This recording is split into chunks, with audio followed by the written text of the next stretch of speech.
Hi everyone, welcome back to ఏఏ pharma YouTube channel. రోజుకు ఒక మందు 2 నిమిషాల్లో పూర్తి సమాచారం సీరియస్కి స్వాగతం. మీకు ఈ ఇన్ఫర్మేషన్ నచ్చినట్లయితే లైక్ చేయండి, షేర్ చేయండి, సబ్స్క్రైబ్ చేయండి. ఈరోజు మనం డిస్కస్ చేసే మెడిసిన్ వచ్చేసి పారాసిటమాల్. పారాసిటమాల్ గురించి అందరికీ తెలిసిన విషయం ఏంటంటే, పారాసిటమాల్ అనేది మనం ఫీవర్ మాత్రం యూజ్ చేస్తాం అందరూ తెలుసు. కానీ పారాసిటమాల్ అనేది మనం 2 టైప్స్ యూజ్ చేస్తాం. ఒకటి వచ్చేసి అనాల్జిసిక్, నెక్స్ట్ వచ్చేసి యాంటీబయాటిక్. అనాలిసిక్ అంటే ఏమిటంటే మన బాడీలో ఉన్న పెయిన్స్ తగ్గిస్తుంది, దీన్ని అనాలిసిక్ అంటారు. యాంటీబయాటిక్ అంటే ఏంటంటే మన బాడీలో టెంపరేచర్ తగ్గించడాన్ని యాంటీబయాటిక్ అంటారు. సో ఈ విధంగా పారాసిటమాల్ టాబ్లెట్ మనము 2 టైప్స్గా తీసుకుంటాము. సో డైలీ మనం పారాసిటమాల్ ఎలా తీసుకోవాలంటే, అడల్ట్ వచ్చేసి 500 మిల్లీగ్రామ్ నుంచి 1000 మిల్లీగ్రామ్స్ వరకు తీసుకోవచ్చు.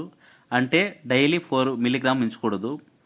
మనకు పారాసిటమాల్ ఎక్కువ తీసుకుంటే ఏమవుతుందంటే, పారాసిటమాల్ తీసుకోవడం వల్ల మన లివర్ అనేది ఎక్కువ ఎఫెక్ట్ చూపిస్తుంది. దీనివల్ల మన లివర్ కూడా డ్యామేజ్ అవుతుంది.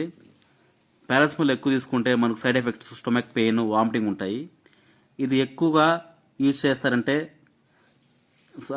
జలుబుకి, తలనొప్పికి, నొప్పులకి, మలేరియా, వైరల్ ఫీవర్కి ఈ పారాసిటమాల్ కామన్గా మనం యూజ్ చేస్తాము. అది ఎలా తీసుకుంటామంటే డాక్టర్ సార్తో పారాసిటమాల్ టాబ్లెట్ వాడతాము. ఈ పారాసిటమాల్ అది యాంటీబయాటిక్ అయితే కాదు, ఇది బ్యాక్టీరియల్ కూడా తగ్గించదు. ఇది ఎలా తీసుకోవాలంటే, ఫస్ట్ పాలతో అన్నా లేదా ఫుడ్ తిన్న తర్వాత తీసుకోవచ్చు, లేకపోతే వాటర్తో తీసుకోవాలి. కానీ ఆల్కహాల్తో మాత్రం తీసుకోకూడదు. డైలీ 4 మిల్లీగ్రామ్ మించకుండా ఉండాలి. Thank you. సబ్స్క్రైబ్. ఆరోగ్యమే మహాభాగ్యం.